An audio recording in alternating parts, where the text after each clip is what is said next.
Away. So, are you ready to see today's project? I'm pretty happy with it. So here we go. It is a card portfolio. Thank you. I think it's pretty. It's special. It kind of looks like a book. You can place it on your shelf. When you open it up, you see there's a pretty bow, pretty ribbon, and I'm going to talk to you about that ribbon. It's a really nice size. I've got 4 cards in envelopes stashed inside. My project coordinates with the cards inside, but if you, like I said at the beginning, you can adapt this to any theme, any color, any stamp set. It's just so adaptable. It's really a sweet way to gift your handmade cards. So let's get started with it. I'm going to talk to you about the supplies and the materials needed as we move along. The stars of the show are the Happiest of Birthday stamps, and that comes from Happiest of Birthdays. It's a beautiful 4-piece stamp set, perfect for late birthday cards, manly birthday cards, just celebration. And I love the focal stamp, the wishing you the happiest of birthdays. I'm also using one of my favorite die set. It is the Stitched So Sweetly. I've got the largest label on there. I'm using my medium daisy punch, and I'm kind of naming off a lot of punches. Here we go. This little leaf, I'm using gold foil, and I'm using the sweetest little, let's see, this is the oak leaf from the Autumn Punch Pack, which happens to be on sale. So you pick up a trio of leaf punch, actually there's 2 leaves and an acorn for a great deal. I love it when there's a sale, and 3 punches, and these are a little bit larger than the mini punches. 3 punches for about $31. It's a great deal. Really sweet punches. So I'm using the medium daisy, the oak leaf from the Autumn Punch Pack, and my paper that I chose to use. This is cinnamon cider, and I'll talk to you about the measurements as I go along. The first piece I'm going to need is, I'm cutting from 1 cardstock piece. This one measures 10 3/4 by 6 1/4, and I'm going to bring in my paper trimmer and do some scoring as I work along here. So I am scoring, not cutting, so I'm going to push that cutting blade out of the way. I'm going to score at 4 3/4. So I'm looking up at my measurements up at the top, 4 3/4. Going to bring down that scoring blade, which is the lighter blade. And then I also need to score at 6. So there we go. The next thing I'm going to do, I'm going to kind of prep this. This is the base to my portfolio. I'm going to bring in my detailed trio punch. So you have three punches on 1 tool. I'm going to use the corner rounder, and I am rounding all corners. So the tip on this product is make sure that you're snuggled in there in those 2 alignment pieces, and I punch from the center, and I'm going to punch all 4 corners. So just quickly going to bring it around, punch all 4 corners.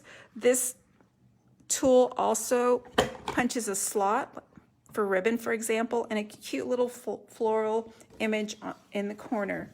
So I've got my base ready to go. I'm going to go ahead and score down on those 4 3/4 scores and the 6-inch score. And then I'm going to set that aside for just a second. I am going to bring in a pocket to hold my cards inside. So let me move that out of the way. This piece, still cinnamon cider, it measures 5 by 8 3/8. And again, I'm going to score. This one's an easy one to remember. I'm going to score all sides at 2 inches. So here we go. Again, I'm using my scoring blade. Make sure I've got my cutting blade out of the way. All sides at 2 inches. I'm going to bring that down. So these can be made pretty quickly if you're in a pinch for a little gift that you want to bring along when you meet up with a friend. This is the perfect way to present a stack of cards. There we go. I've scored all sides at 2 inches. And the next thing I'm going to do, I'm actually going to use my bone folder, and I'm going to come in and I'm going to burnish those sides.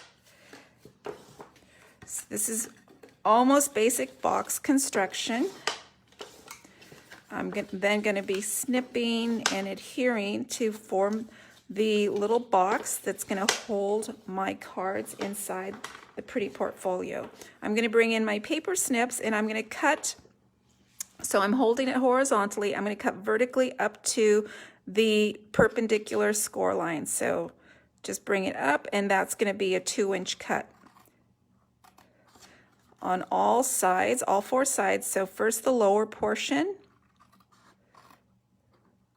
right up to the score line. I'm going to flip it, and I'm going to do the same at the top scores, so the ones directly opposite there. So I've just created some tabs. And the next thing I'm going to do, I'm going to make my box a little less bulky. I'm going to bring in some darts and debulk the little tabs. I'm just cutting a little sliver, almost like a dart. When you're sewing, you always put darts in certain places. Okay, so flip it, and I'm going to do the same on the other tabs. So all the way around, coming in just to kind of debulk when I bring up the other sides to the box. It won't be so bulky where the seams meet up. So really easy. And you just have to be careful because paper snips are sharp. They have sharp tips and blades. And trust me, I have had to run for the Band-Aid on occasion when I've accidentally cut. And you think these little scissors aren't so sharp, but they truly are. Okay, so I've got that ready, and all darts are ready. I'm now ready to construct, and so what I'm going to be doing, I'm just putting the box down. You can see my flaps are kind of sticking up. I'm going to have to come in and put some adhesive on the tabs. So you can use tear and tape, which is easy to work with. If you struggle with the liquid glue, I would recommend this choice. I like the liquid glue. As long as I don't put too much, I can manage and control it. So see, that's going to be not difficult to adjust, but when I bring in, and I think I'm going to use a brand new bottle, I go through a lot of my multi-purpose glue. So I'm going to just come in, and what I like about the multi-purpose is it's forgiving. If you don't hit the right spot immediately, you have a little time to adjust. And so that's going to go on, and see, it's a little bit more of a struggle for me to use the tear and tape because I have to kind of coordinate the removal and all.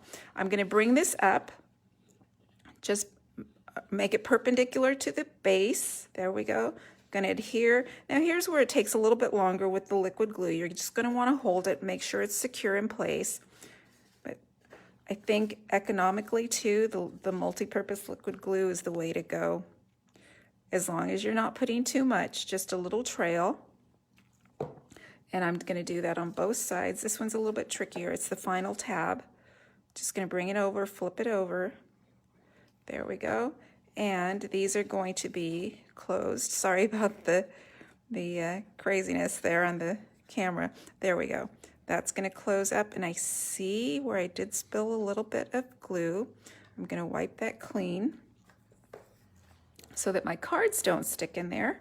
Just going to bring in a little removal. There we go. And I have my box that's going to hold my cards. I'm going to set this aside for time being and continue working on the other portions. So now I'm going to need a cover to decorate. So I've got 2 pieces of cinnamon cider, and these measure 6 by 4 1/4. I am also going to round the edges on the outside. So I'm going to bring in my trio punch. I've stacked them because I'm going to take a shortcut and do 2 at a time, and it'll work. And the other side, I'm leaving one side unrounded. So there we go. This is going to be my front and back cover. I am going to decorate my front cover, so I'm going to remove one. This is my back cover. This is my front cover, and I have chosen to use the Ornate 3D embossing folder. It's going to be coordinating with my gift. So what I'm going to do, I'm going to go ahead and bring in my cut and emboss machine. So I'm going to bring that in. I've got my folder, and I know it's kind of close. I am going to leave about a 1-inch area that's unembossed. I'm going to leave that so I can apply a little bit of decoration there. I am going to bring in my platform. So this is platform 1. Then for this folder, I believe I just need number 4. So I'm going to see if that cranks through correctly. And it does. So easy. Just making a quick embossing on the cover only. So I'm going to bring that back in. Yikes. I've got those pretty 3D, really nice embossing on that. They really show. I am going to decorate with a little bit of my, let's see, this is a 1x6-inch cut of the World of Good specialty designing paper. It's the one that just has a little bit of gray, and it's got the grid with the gold foil. That is going to be secured to the cover. Going to put a little bit of liquid glue. I'm just decorating the cover, and here's where it's your prerogative. Choose your theme, choose your color scheme, your stamps to coordinate with whatever you're gifting. And you're going to see when I open up my cards why I chose these colors in this pattern. So I'm going to go ahead and adhere this to the cover. I'm just going to leave it about 1/4 on one side, 1/4 of an inch on one side, and I'm just going to abut it the base and bring it all the way to the top. There we go. So there I've got my front decoration kind of going on. The next thing I'm ready to do, I'm ready to adhere my front and my back covers. So I am going to need some ribbon. I'm going to bring in my pieces here. There's my front cover, my back cover, and my portfolio. And I am pre-mirroring one of the pretty ribbons, the fine art floral ribbon that is going to be in the January to July catalog. This ribbon is beautiful. It just has little flecks of gold, not at all overpowering. It's got a little bit of shimmer. Its width is about, I would say, about 1/2 inch. It is very pliable, which means it's going to be easy to tie a pretty ribbon. I just need about 25 inches, so I'm going to go ahead and measure on my grid paper. And I'm going to snip with my ribbon scissors. And I am going to adhere this to the portfolio base. So here's my trick. I've got my base here. I'm going to, let's see, I think you can see right around there. I'm going to bring in my T measuring tool, and here's my little trick to secure the ribbon correctly. Let's see, I'm looking around for my Seal Plus. I'm going to apply a little bit of Seal Plus, and hopefully it's cooperating with me today. And I learned what this likes. See, it kind of tears the paper in certain areas. I've learned sometimes I'm too heavy-handed with this Seal Plus. It likes, it's not going to cooperate. It likes a really light touch. There we go. And I use the ruler to kind of keep me in alignment here, so I don't have to measure out and mark. Now I'm going to bring in my ribbon. I'm going to fold it in half and bring that in right in the middle of the spine, cover up right where I kind of tore the paper a little bit. So crafters are pretty good at covering up mistakes, right? Usually it's just a little rhinestone you need to cover your mistake. Here I've got some ribbon to cover my mistake. Voila. I'm going to fold that up. Now I'm going to add my cover right over the ribbon, just like so. I am going to put it flat though, so I can work with a little bit better. I'm going to bring back in my favorite. So right here, just a little trail along the 4 borders and a little bit around where the ribbon will meet. There we go. I'm going to align it to the right about 1/8 of an inch from the edge, and I'm going to have 1/8 of an inch at the left as well. So secure that down. The same with the back cover, so my rounded corners go outward. I'm going to put my liquid glue here. Here we go. Just so, bringing it in, about 1/8 of an inch border all the way around. And you can see where this is going. I've almost got my portfolio completed. I adhered my front and my back covers. My next step, before I put my pocket inside, I'm going to decorate that pocket with a 1/2 inch strip of the same paper. So I've just cut all the way across on my designer series paper. I'm going to put a little bit of glue up along the edge. That's what's going to secure that paper right up here.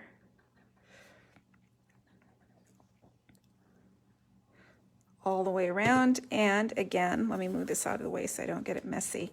I'm going to come in, whoops, I should have done this earlier. I needed to wrap this around so that I have a little bit of a score line, nice and crisp. So if you can see, I'm avoiding my glue because I need to come down and burnish that a little bit. And I'm just going to wrap it around so I know where it needs to bend. Put that down. I'm going to bring in my bone folder and just burnish it down a little bit so that I've got a nice crisp fold on all sides. There we go. And these little details are what make your project look really crisp and clean. So now I'm going to go ahead and unfold that. I am going to have a little bit of an overlap. I can deal with that once I put it on. So I'm going to bring in my box, put my pretty paper up at the top, and it's flush to the top, abutted right to the top, and then wrapped.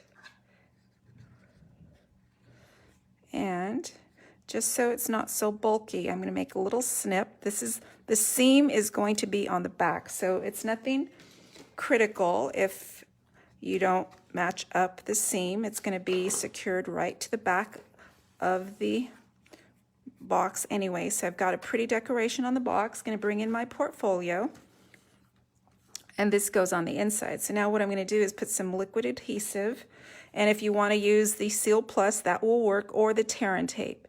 You just want to make sure you have an aggressive adhesive. Again, the liquid glue is so forgiving. I can just kind of push it and adjust it as needed. So I've got some liquid glue in there. It is going to come about of an eighth of an inch from the base, and it's going to be right on the fold. So there we go. You can see how it's coming along, right? I'm going to go ahead and use my bone folder to burnish that on. So it's pretty stuck. How cute is that? Now here's where I'm going to decorate. I'm going to come in, because this is a collection of birthday cards, I'm going to come in with my favorite stamp, Happiest of Birthdays. This isn't a card though, it's just a card, or the front of the portfolio. So I'm just going to use Happiest of Birthdays. That's what's inside. Just to keep from inking some of the area, I'm going to mask off. I've got some masking tape here, and this is going to be a little bit helpful when I go to ink up. And again, if you're careful with your ink pad, you can skip this step. If you want to make sure you don't get any extra ink on there, I would go ahead and mask and avoid some areas. Let's see if I can just come right in there. And I do want that H tip, so there we go. I just kind of masked off. Now I'm ready to ink up, and I am using Memento black ink. Going to flip it over. Since it's a big stamp, I'm going to flip my ink pad over and just ink up that Happiest of Birthdays, not the entire sentiment.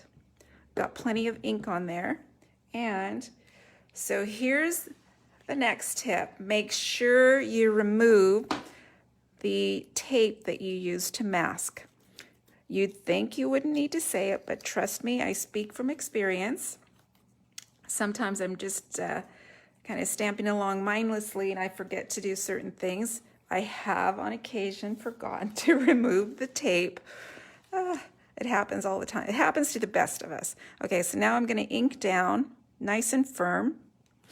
Oops, I felt like I moved this stamp. Hopefully it's a good inking. So nice and firm. I want a nice, rich, dark impression. And, oh, I'm not happy with it. So here's what I say. It's a good thing paper has two sides. So I'm going to flip it over. And I'm looking around for a chamois. Of course, I don't have it handy. Let's see if I can help myself out here. I'm going to bring back in my stamp and wipe it clean. I did get a little bit of black in areas that I don't want it to be inked up. So let's see if I can remove that. I'm going to bring back in my memento and see if I can get a better impression. So here's how I did it the first time. I just went ahead and inked up. And you can see right up where you are inking, because there is a little bit of a gap between the words there. So I want to make sure I've got plenty of ink on there. And let's see if I can get a better impression this time. There we go. I'm going to try it on my second side, fingers crossed. There we go, and pressing down firmly. And I'm happier with this one. Okay, so now I'm going to come in and I am going to crop this using my Stitched So Sweetly die. So here's how it's going to go, right through there. So once again, I need to bring in my cut and emboss machine. And this time I am cutting, so I need some different tools. Still need my #1 platform. This is a thin die, so I need platform #2, cutting pad on the bottom, paper, die, and then the last piece is going to be a cutting pad on top.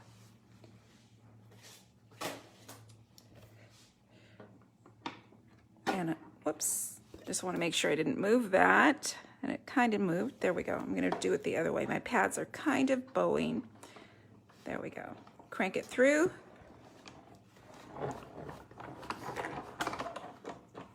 And let's see. I'm going to remove my die and my stamping and get the cut and emboss machine out of the way. There we go. So now I've got my die cut. This, of course, is going to go on the cover, and I am going to add a daisy. I need to cut 2 using my medium daisy punch, so I'm just using some scrap paper. I'm going to get 2 punches to create my 1 flower. I just want a little bit of depth on it. And I know I want to kind of like turn the edges on the daisy, so I'm just going to bring in my bone folder, and I want to do that on both punches. There we go. And now I'm just going to stack those. I'm going to stack them up with a tiny bit of liquid glue right in the center. And I'm going to rotate the daisy just a tiny bit so the petals are overlapping, kind of spaced right in between there. And I'm going to punch 2 little oak leaves from gold foil. That gives you a little bit more shine, a little bit more glitz on your art. To me, these look like perfect little daisy punches. Now to secure those behind, I'm going to use my glue dots. So I always have all my adhesive available. There's an adhesive for every purpose. And I'm going to just attach one behind at the top and one kind of at the side here. And I'm almost ready to go. I do want to secure my label. Now, I'm going to want to shift this slightly to the left because I want to have space for my daisy. So a little bit off center. And I'm just going to go ahead and adhere that with liquid glue. and you want it to stick on the cover. So bringing that in around so. Secure it down. This daisy is going to be secured up off the label, again with liquid glue. I love the liquid glue. It's nice and aggressive. It's going to stick. I want to put that right up above there. I still want to see my happiest of birthdays. And I'm going to embellish with my pretty plain with pattern resin dots. There are little dots that look like the centers of daisies to me. You can see I've been going to town with my yellow dots there, so I'm almost out. I'm going to bring this in. I'm going to save the biggest one for the center of the daisy. Put that right in the center. Then I'm going to put a couple of the smaller ones off to the side here, maybe one to dot my eye, and one final one kind of to balance off here. There we go. And there is my portfolio for my handmade greeting cards. And I promised to show you why I chose this color, this pattern. Let's see if I can fix that up there. Inside, I am gifting a set of happy birthday cards made with the happiest of birthdays. I've got a combination of manly cards. This one has the beautiful buckle fun fold. This one has the pop and twist opening. It's your day, another manly card. This one has wishing you the happiest of birthdays using the Pampered Pets. And this one has the triangle fold happy, a little bit late birthday card, another fun fold card. So beautiful, fun birthday cards. And I think they all coordinate with this portfolio. It's kind of hard to see.